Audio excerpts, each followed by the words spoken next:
سبحانك لا علم لنا إلا ما علمتنا إنك أنت العليم الحكيم ولا حول ولا قوة إلا بالله العلي العظيم. Yang dihormati para pemerintah Ustaz dan kuasa, rekan-rekan ketua-ketua jabatan, imam-imam ahli jabatan kuasa Masjid Al-Azhar, pimpinan-pimpinan pelajar, pensyarah-pensyarah, tuan-tuan guru, ustaz-ustaz, ustazah, mahasiswa-mahasiswi, hadirin hadirat Allah Subhanahu wa taala sekalian. Alhamdulillah, bersyukur kita kepada Allah Subhanahu wa taala kerana telah memberi keizinan untuk kita berada dalam bulan Rabiul Awal, bulan kelahiran Nabi Muhammad sallallahu alaihi wasallam. Semoga ingatan dan kecintaan kita kepada Allah Subhanahu wa taala berterusan, tidak berterusin.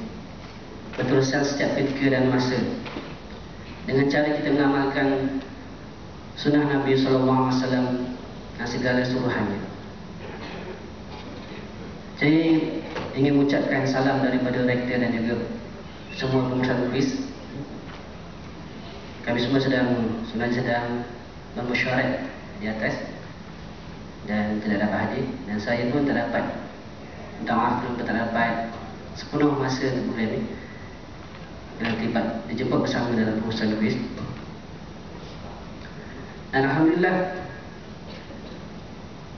sebagai wakil pengurusan, ucapkan tinggian syukuran kepada Allah Subhanahu wa taala kerana kita telah berjaya mengadakan menyambut bulan ini dengan yang kita beri nama bulan Qudwah Hasanah, melalui berbagai aktiviti dan program-program yang telah kita rancang bermula daripada 3 Februari. Terima kasih saya ucapkan kepada semua jawatankuasa, pelaksana serta semua pihak yang terlibat. Alhamdulillah juga kebanyakan program yang dilaksanakan adalah berpusat di masjid, sesuai dengan cita-cita kuis untuk menjadikan masjid sebagai qalbu ataupun nadi ataupun induk kepada kecemerlangan pendidikan di kuis.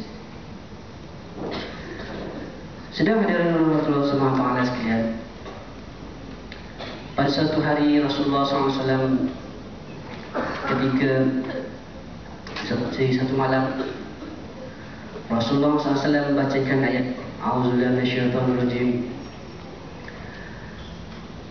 In tu'adzibhum fa innahum 'ibaduk. In tuzibhum fa innahum 'ibaduk. Jika engkau menyiksa mereka, maka tidak ada yang dapat menghalang perbuatanmu, kerana sesungguhnya mereka adalah hamba-hambamu. Fa in taghfir lahum fa innaka antal azizul hakim. Dan jika engkau mengampunkan mereka, maka sesungguhnya engkau sahajalah Maha Kuasa lagi Maha Bijaksana.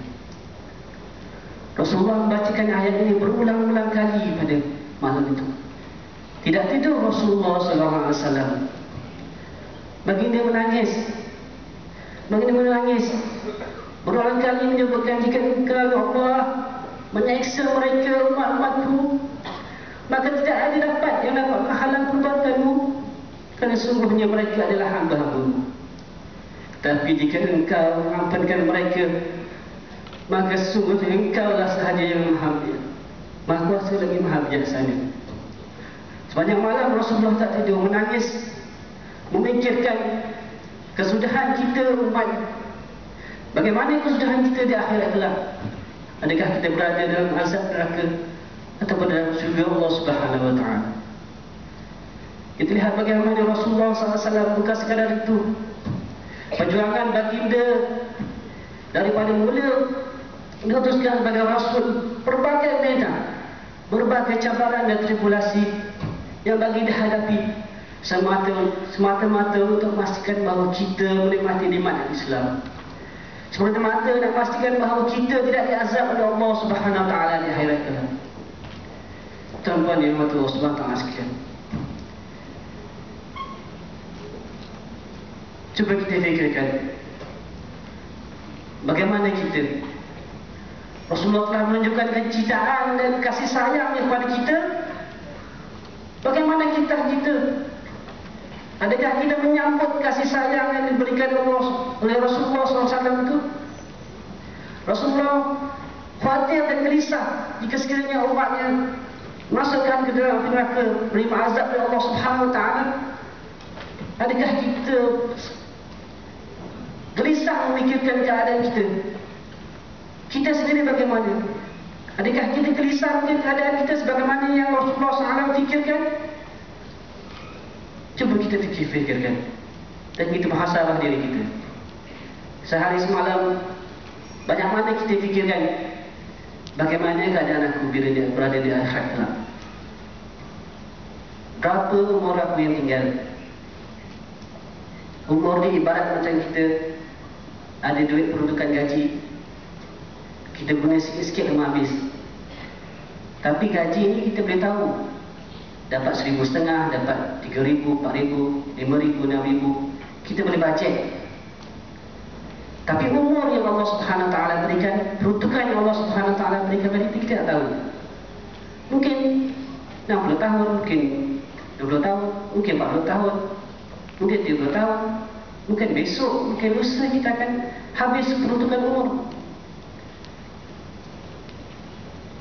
Jadi kita marilah sama-sama kita menyambut kecintaan Rasulullah SAW itu dengan sama-sama berfikir dan mengambil tindakan dan persediaan kita bagi menghadapi akhirat kelak.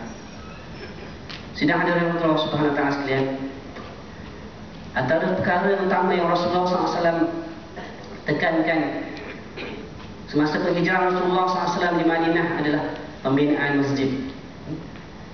Dan kita lihat masjid yang Rasulullah bina itu bukan fizikalnya tak sama macam masjid kita ni, cantik, indah. Tapi masjid yang Rasulullah bina itu dibina daripada pelepah-pelepah tamar. Atapnya dibina daripada daun-daun tamar. Sujud di tanah, bila bangun melekat debu-debu di dahi. Tapi baginda sallallahu alaihi wasallam menjadikan masjid itu sebagai nadi, sebagai tonggak kepada pembangunan ummah, pada pembinaan insan. Dan sebab itu Rasulullah SAW menyatakan bahawa antara hadis-hadis yang kita tengok bahawa antara orang-orang yang akan dinaungi di akhirat kelak, yang mana tak ada naungan pada ketika itu adalah antaranya orang yang sering terikat, yang hatinya terikat pada rumah Allah Subhanahu Wa Taala. Dan Rasulullah SAW bersabda, apabila kamu melihat seorang lelaki yang sentiasa berulang-alik berjemaah, berulang-alik ke masjid, maka hendaklah kamu menyaksikan keimanannya. Itu kalangan Rasulullah, supaya kita dekat dengan masjid. Dan Allah Subhanahu dan Rasulullah sendiri, walaupun dalam keadaan kecintaannya kepada kita, walaupun dalam keadaan sayangnya kepada kita, tapi baginda juga pernah memberi amalan. Mana sabdanya, sungguhnya aku benar-benar berhasrat untuk menyuruh anak-anak muda mengumpulkan kayu api untukku. Kemudian aku ingin pergi kepada rumah mereka yang bersolat di rumah tanpa sebarang keuzuran, lalu membakar rumah mereka. Walaupun Rasulullah SAW sangat sayang, sangat kasih kepada kita, tapi Rasulullah SAW sangat marah kepada mereka yang tidak mendekatkan, mengikat diri kita kepada masjid.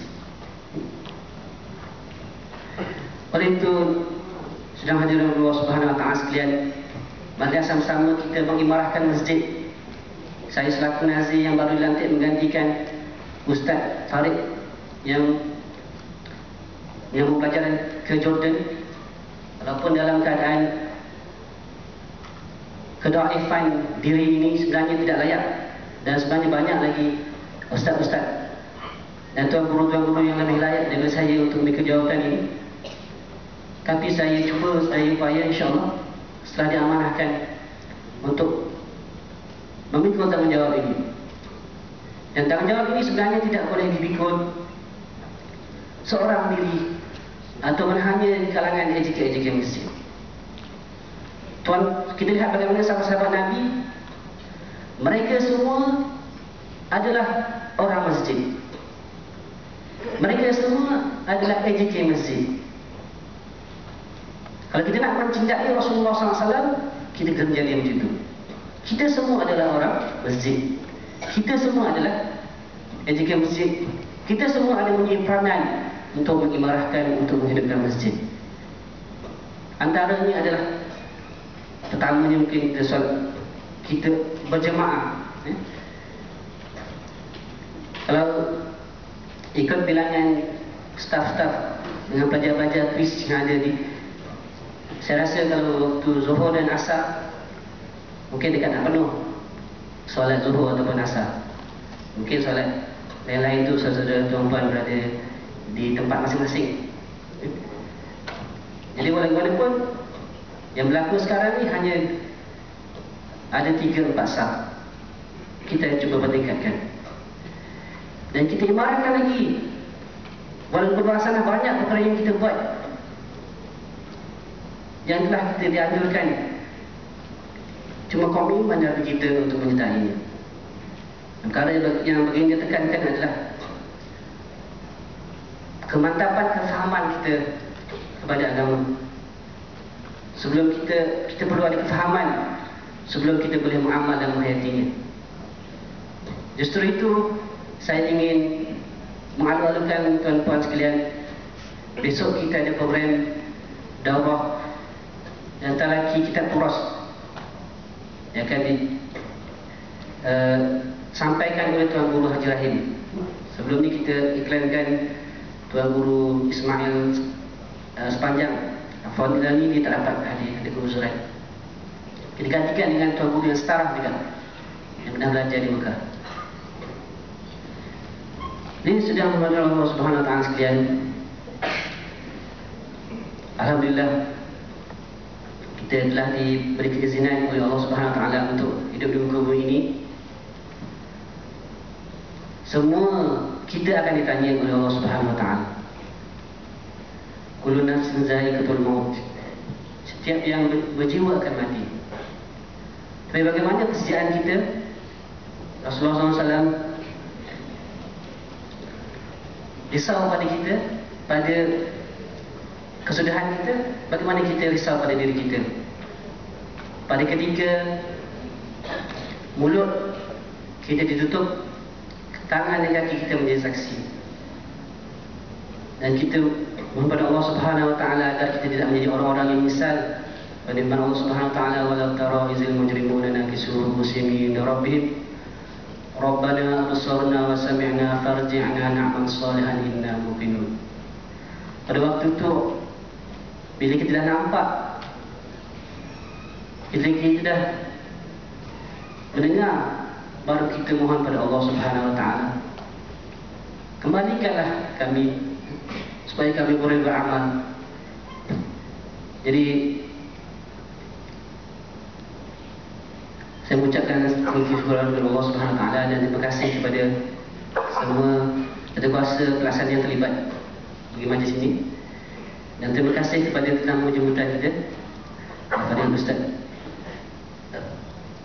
kerana sudi hadir untuk memberikan sedikit tazkirah pada pagi ini. Dan semoga kita tergolong kepada orang-orang yang dapat syafaat, kerana kita berusaha untuk menghayati sunnah Nabi Muhammad SAW. Dan sekarang itu, wabillahi taufiq. Assalamualaikum warahmatullahi wabarakatuh.